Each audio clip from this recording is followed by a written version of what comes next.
Today is April 29th, 2025. I thought I'd do a little video here going over something a little bit different, something that I'm asked about all the time here in the shop, literally every day. And so not so much a premiums and inventory update, but just a little different topic of conversation for the content algorithm that YouTube loves. So Tim, let's get in here with the camera. So what are we going to talk about today, guys and gals? Trades. So I'm asked all the time, will you trade this for precious metals? Will you trade this for stackable precious metals? And it's a whole gamut of things that they'll ask if we'll trade on. I put out some of the most common things that we run into. One of them I did not put out was firearms, because I'm not really sure what YouTube's position is on displaying firearms. I am a federal firearms licensee. I do buy firearms. I am legally allowed to do so from the general public. But so firearms are also another thing that we take in from time to time, but like I said, I'm not sure what YouTube's position is on that. So I did not put any out on display. But firearms is something that I'm asked to take in all the time in exchange for precious stackable metals. So Tim, what do we always talk about here in the shop? Scrap gold, scrap silver. So we take in a tremendous amount of scrap gold and sterling silver, flatware, hollowware, tableware in exchange for mostly cash, but a lot of times people will put that towards the purchase of stackable precious metals. I pay 90% of value on those things, and 90% is pretty competitive. I think everybody would agree with that. And why is that? Well, it's because it's liquid. So when we come down to if a trade makes sense for a coin dealer or anyone who is a secondhand dealer, which is what we are in the state of Florida, it all comes down to liquidity. And especially when gold is around $3,300 per ounce, capital is very important during this time, because money doesn't go very far when gold's at $3,300 an ounce. You buy a tube of gold Eagles now and you're around 66 grand. I mean, just for 20 ounces of gold. So, I mean, it doesn't go very fast. And when I tell you that there is a tremendous amount of gold coming into shops like ours across the country, believe me, there's a tremendous amount of gold. We're flipping it as fast as we can. That's why you see things like pre-33 gold and commemorative gold and the like being popped out, cracked out as slabs and melted, because we, and collectively, not just Vermillion Enterprises, but collectively throughout the country, we need to turn that capital over. So when we are presented with materials like this for trade, we're all about it, because all we got to do is throw it in a bag and send it off, and it can be refined and turned into cash within seconds. Same with Junk 90.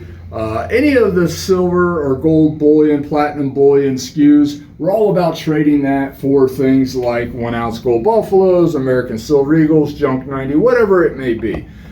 So when it comes to trades, we're all about liquidity, and that comes down to gold and silver products. Now, I love purchasing these other items that you see out on the table here, and we'll go through some of these. But the reality is that, let's say you got a card that's worth, let's say this card here, I don't know, it's worth probably $4,000 to $5,000. Okay, great. That's a good chunk of money, especially for a piece of cardboard. And what you say, Tim? Yeah, a piece of cardboard's worth $4,000 to $5,000. Great. Unfortunately, I can't take this card to Wells Fargo or a refinery or any other place like that and be like, hey, give me that $4 or $5 grand. It does not work that way. This card has to be marketed. It costs labor and time. And the reality is, like this card, I've owned it for well over a year. I don't even know how long I've owned it, to be honest with you. I know it's sat in one of the safes for over a year. And the good thing about cards like the vintage cards like this is they're pretty stable price-wise. But at the end of the day, there's a lot of labor and time that goes into marketing a piece like that and actually trying to find a buyer for it. Jewelers run into this all the time with diamonds and high-end fine jewelry. It may take years, literally years, to find a person to buy a piece at their retail price. And so when they take it in on trade, that has to be put into the equation to determine on, well, does it make sense for us to take this in on a trade? And so it all comes back to liquidity, folks. So we pay 90% of value on scrap gold and silver, but when it comes into like a collectible like this, obviously you're not going to get 90% of its value. For one, the value is subjective. Tim may think this card is worth X number of dollars. Brian may think this card's worth a different number of dollars, a Z number of dollars. Tim may be a staunch Yankees fan, and Brian may be a staunch Dodgers fan. And so it's like, I don't care about that card, whereas the next guy thinks that card's awesome. And so it's more subjective, whereas the gold and the silver is everybody knows what a gold buffalo is worth. Everybody knows what a American silver eagle is worth, a Canadian silver maple leaf, whatever. We all know exactly what that is. It's not subjective, it is objective, whereas collectibles can be, they are subjective in value. We deal a lot with older clientele, obviously. We're in Central Florida here. This is God's waiting room. And so we deal with people who are longtime Yankee fans, people who grew up watching the Dodgers in Brooklyn, not LA. What do you think about that, Tim? Brooklyn. That's awesome. Yeah. And so they have these childhood memories of meeting Mickey, meeting Duke Snyder, meeting all these guys, right? And they think that the stuff is worth, it's worth thousands, millions of dollars because it's got a perceived value, when in reality, no, it's not. And it's even less when you want to trade it for items that are liquid. So it is something to keep in mind. So when we're buying gold and silver scrap at 90% of its value, collectibles are going to be substantially back from there. And it's not like, hey, okay, we pay 90% of value on scrap gold, we pay X number of percent of value on collectible cards, for example. No, it doesn't work that way. It all comes down to how fast we think we can get to it, what we think we can actually sell it for, and does it need any further work? Because that brings me into the next thing, watches. We buy high-end watches, such as this mid-60s Speedmaster. This is a moon watch. I'll give you a heads up, besides the gold buffaloes, even the one gold buffalo, this is the most expensive item on the table right here. Even though it's all beat to shit and looks gnarly, this is probably a $10,000 to $12,000 watch. And, it does not look like, does it, Tim? No. It's all mucked up. And this was a well-worn, well-loved watch. And but the reality is, this watch is something that we took in, I don't know, probably 3 or 4 months ago, I'm guessing. It is definitely off hold, so it's definitely been over a month. But this watch needs work. So this has to go out to a watchmaker. They'll get it serviced. I think this watch got exposed to some salt water. So they'll get it serviced. They'll charge me whatever they need to charge me to make it beautiful and running again. And then it can go to market. So who knows, 6 months to a year at the watchmakers. Whatever they're going to charge me to get the watch back to working condition the way it's supposed to, and then it can go on a platform like Chrono and be sold, and then you've got to pay the fees that go along with selling the watch. And all of that has to be taken into consideration when we take in collectible items like these. And it's not only time, it is also, just because we paid X number of dollars for this watch, that doesn't mean that we're done spending money on this watch. We still have more capital that we have to put into that item before we can get it to market. Same like all 3 of these cards here, and this note actually. I may not know, I can't remember. But definitely these 3 cards, I had these all personally graded. So this is not something that came in graded. These are all ones that I sent out and had graded. So what does that mean? Well, PSA is not fast when it comes to turning around product. They're better now than they were during COVID. But what else does it mean? It means that I still am putting money into the items before they go to market to be sold. And let's say a popular place to sell items like this is what, Tim? eBay. So if you're familiar with eBay, I don't do anything. Vermillion Enterprises has no affiliation with eBay. But if you go on eBay and you sell items, they're going to take, I think it's like 10 to 15% of the sale price. So if you sell an item for, let's say, $1,000, they're going to take $100 to $150 of that. So now you're already down below what you sold it for just for the fees. And then also, if you had the cards graded, then you got PSA's grading fees that you have to put on top of the purchase price. So all of a sudden, you're down into that, just to break even level, 70 to 80% of what the thing actually sells for. And then hopefully, you can turn a profit. Now, turning a profit on cards doesn't always work. So as vintage cards, this is why I love vintage cards, they're pretty stable. Modern cards, this card has been on a roller coaster of a ride value-wise. So this is Mike Trout rookie card. It's a Bowman Chrome. It's one of his better rookies. This card used to be, what, like an $900 card, Tim? Yeah. Now it's probably a $200 or $300 card. Give or take, don't quote me on that. It's something I'd have to look up recent comps on. But the guy's just kind of petered out. He never turned into who do they think are going to be, like the next Babe Ruth? Well, yes, definitely the next Albert Pujols, right? That's who they really thought. I think he thought he was going to turn into, and he just never did. He's a huge disappointment. And his cards started out high, and then they plummeted. Look at Wander Franco. Oh, gosh. Yeah, so his cards, I probably have thousands of his cards without exaggerating, because we buy a lot of cards, a lot of modern cards. He was so popular 4 years ago when he came out. Kid's only 24 or 25 years old now. Wander Mania. Yeah, I mean, people were buying his stuff up left and right. Then he runs into one legal problem after another. Is he even affiliated with the Rays anymore? No. So the Rays have completely cut ties with him because of his legal issues. So his cards have completely bottomed out. Another one that's a popular modern guy, Zion Williamson. When Zion hit the basketball courts in 2021? Sounds about right. Yeah, on fire, right? Guy was going to be the next Shaq. And it's just been one injury after another, and the guy's stuff is down probably 60 to 70% from where it was 3 years ago. So that's all this has to be taken into consideration when buying collectibles, and especially putting it towards the trade of precious metals, because precious metals are liquid. This material is not. Pokemon cards, graded Pokemon cards. Oh my God, one day they're super hot, the next day you can't give them away. And right now they're trending upwards. This is a Dark Charizard. It is this is a first edition from Team Rocket.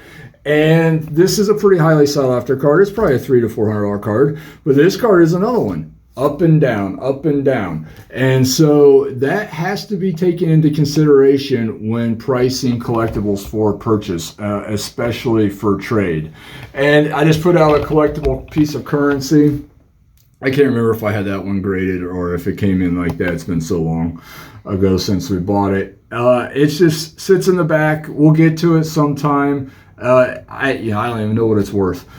So it's when we buy stuff like this, it has to be considered what the overhead and the time that it's going to go into before we're actually going to be able to take it back into a liquid form of cash.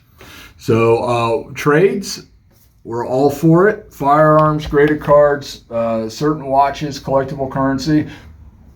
We're all for it, but understand it does not get traded anywhere near the 90% level at which scrap gold and silver does. Nowhere near it, because of the time that it takes to get through it. Same with junk silver. Anything gold, silver, platinum is liquid.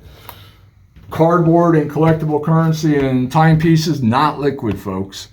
Not liquid. So it has to be taken into consideration. Here's a box of cards that I bought. I wanted to show you this. This is this, for example. I pulled this out of our storage facility. I have a catacombs, if you will, at Vermillion Enterprises. This is a box of cards that I paid $1,100 for.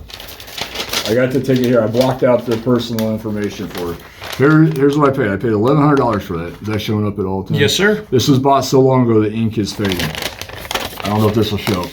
Can the last show up right there? You see the date that I bought this box on? September 3rd, 2021. This box has sat on a shelf for going on 4 years, folks, and I have not touched it.